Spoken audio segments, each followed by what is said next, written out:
ശ്ലോകം 7. അങ്ങനെ വൃന്ദാവനം കാണാൻ പോയതായ സമയത്ത് അവർ നദിയെയും കാണുന്നു. കാളിന്തി നദിയെ അവർ കാണുകയാണ്. ശ്ലോകം 7. അരാളമാർഗാഗത നിർമ്മലാഭാം. അരാളം വളഞ്ഞതായ അരാളമാർഗം, വളഞ്ഞ വഴി കൂടി. ആഗതം, ആ വളഞ്ഞ വഴി കൂടിയാണ് ഈ നദി ഒഴുകുന്നത്. അരാളമാർഗ ആഗത നിർമ്മലാഭാം, നിർമ്മലമായ വെള്ളം, നിർമ്മല അഭാം, നിർമ്മലമായ ജലം. അതിൻ്റെ അരികത്തുകൂടിയാണ് ഇവരെല്ലാവരും, ഈ സംഘം, കുട്ടികളുടെ സംഘം മുഴുവൻ പോകുന്നത്. അവിടെ ആ അരികത്തുകൂടി പോകുന്ന സമയത്ത് അരയന്നങ്ങളെ കാണാം. മരാളം അരയന്നം. കൂജ, അത് ശബ്ദത്തെ ഉണ്ടാക്കണു. കൃതനർമ്മലാഭാം, അവരുണ്ടാക്കുന്നതായ അതിമനോഹരമായിട്ടുള്ളതായ ശബ്ദം.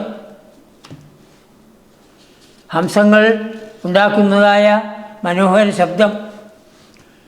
ഇടയ്ക്കിടയ്ക്ക് കാളിന്തിയിലേക്ക് നോക്കും. കാളിന്തിയിൽ പല സ്ഥലത്തും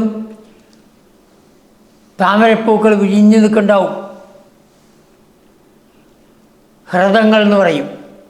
വെള്ളം എവിടെയെങ്കിലും കെട്ടി നിൽക്കുമ്പോൾ അവിടെ ഉണ്ടാവും, ഒഴുക്കിലുണ്ടാവില്ല. ആ ഹ്രദങ്ങളിൽ നിരന്തര സ്മേര സരോജ വക്രാം. ദേവി, കാളിന്തി ദേവി ചിരിക്കുകയാണോ? സ്മേരം,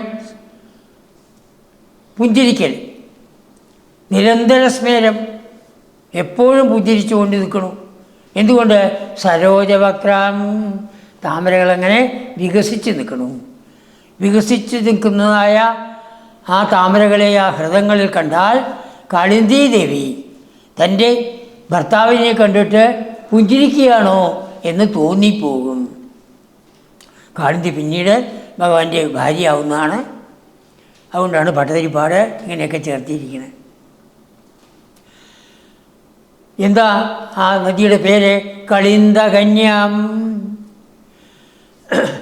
കാളിന്തി എന്നു പേരായ ആ കന്യക സമലോകയസ്ത്വം, ഏ ഗുരുവായൂരപ്പ അങ്ങ് കാണുകയുണ്ടായി.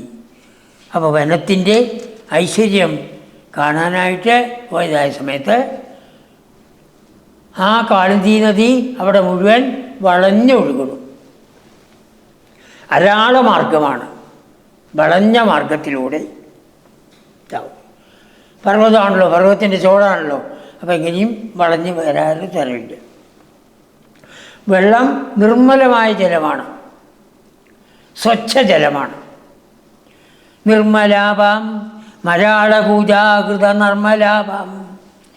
അരയന്നങ്ങൾ അതിൻ്റെ വക്കത്ത് ഇരുന്ന് അവരുടെ ശബ്ദം, മനോഹരമായ ശബ്ദത്തിനെ പുറപ്പെടുവിക്കുന്നു.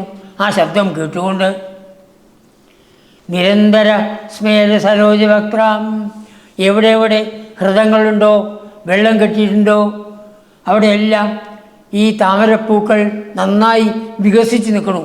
അത് ദേവിയുടെ മുഖമായിട്ട്, വക്രം, സ്മേരവക്രം, ചിരിക്കുന്ന മുഖമായിട്ട് കവി സങ്കല്പിക്കുകയാണ്. നിരന്തര സ്മേര സരോജവക്രാം കളിന്തകന്യാം.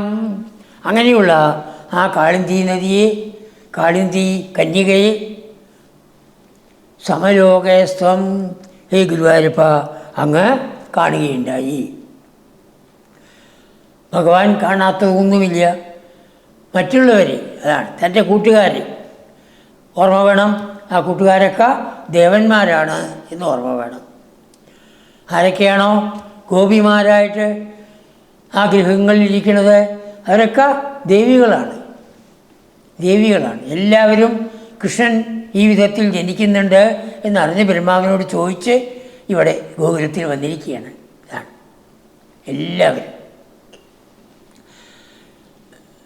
അങ്ങനെ കാളിന്തി നദി ഒഴുകുന്നതും കണ്ട് ഭഗവാൻ രസിച്ചു. കഴിഞ്ഞില്ല, പിന്നെയും ആ കാളിന്തി നദിയുടെ തീരത്ത് കൂടി തന്നെ പോണു.